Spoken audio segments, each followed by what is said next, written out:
அனைவருக்கும் வணக்கம்.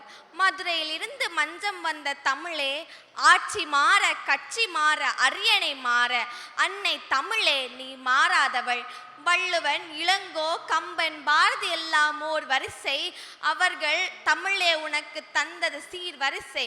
இத்தகைய சிறப்புமிக்க தமிழே உன்னை வணங்கி வாழ்வாங்கு வாழ்ந்த ஐயன் வ.உ.சியின் பெயர் சொல்ல வந்துள்ளே. 20ஆம் நூற்றாண்டுகளில் இருக்கும் நாம் சற்று 19ஆம் நூற்றாண்டை திரும்பி பார்ப்போம். அறம் பாட வந்த அறிஞனாய், புதிய மரம் பாட வந்த மரவனாய் வந்த பாரதி சொல்வது போல், பாண்டிய நாட்டிற்கென்று சில சிறப்புகள் உண்டு. மூவேந்தர்கள் வாழ்ந்த நாட்டில் அறம் பிளராத ஆட்சி செய்த அரசர்கள், வாய்மையே வெல்லும் என்று பாடல் பாடிய புலவர்கள் வாழ்ந்த நாட்டில் தூத்துக்குடிக்கே உரித்தான முத்தாக 1872ஆம் ஆண்டில் ஐயன் வ.உ.சி பிறந்தார். பிறந்தது வேறாயிருந்தாலும் இருப்பிடம் தமிழன் நெஞ்சமாகவே இருந்தது.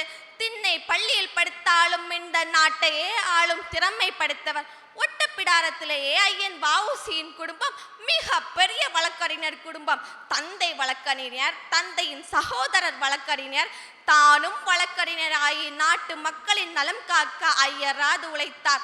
செக்கிழுத்த செம்மல் என்று போற்றப்படும் ஐயா வ.உ.சி சீமானாய் பிறந்து கோமானாய் வாழ்ந்த அஞ்சா நெஞ்சிடனாய் ஊருக்காக உழைத்தார். சுதேசியமே நாட்டின் சுவாசமானால் நாட்டு மக்களின் சுவாசமாகவே இருந்தார்.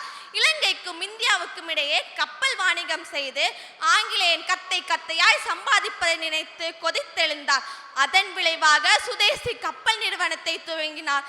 காங்கிரஸ் கட்சியோடு இணைந்து புத்தனை போல் அக்கட்சிக்கு புத்துயிர் கொடுத்து தியாகத்தை மணந்து வெஞ்சிறையில் பாடிய தியாக வள்ளல் ஐயா வ.உ.சி.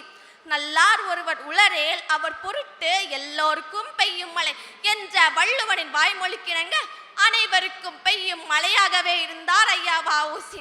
1905ஆம் ஆண்டு வங்காள பிரிவினையின் போது தீவிரவாதம் தலைவிரித்தாதிரை கண்டு கொதித்தெழுந்தார். ஒட்ட பிடாரத்தில் விழுந்த இந்த விடுதலை விதை பின்னாளில் நாடு முழுக்க விழுந்து எழுந்தது. தமிழை பேசினால் நாம் வ.உ.சி பற்றியும் பேச வேண்டும். நாட்டுப்பற்று, மொழிப்பற்று ஆகியவற்றை 2 கண்களாக மதித்தவர். வ.உ.சியின் கப்பல் கம்பெனியை கண்டு வெள்ளைக்காரன் கொதித்தெழுந்தார். அவரது வழக்கறிஞர் உரிமத்தை ரத்து செய்தது. விடுதலை போராட்டத்தில் வீறு கொண்டு செயல்பட்ட அவர் விளைவாக வெஞ்சிறையில் பாடுபட்டார். கப்பலோட்டிய அந்த கட்டுமரம் வெஞ்சிறையில் செக்கிழுத்தார். கப்பலோட்டிய அந்த கட்டுமரம் தன் இறுதி நாட்களில் தன் பசியை போக்க ஊராக தெரு தெருவாக நடந்தார் என்பதே விடுதலை போராட்டத்தின் அழிக்க முடியாத இறுதி அத்தியாயங்கள். கப்பலோட்டிய கட்டுமரமே வ.உ.சியே, கடலும் காற்றும் உள்ளவரை நீ வாழ்வாய் இந்த மண்ணில். வாய்ப்பளித்தமைக்கு நன்றி கூறி விடைபெறுகிறேன். நன்றி, வணக்கம்.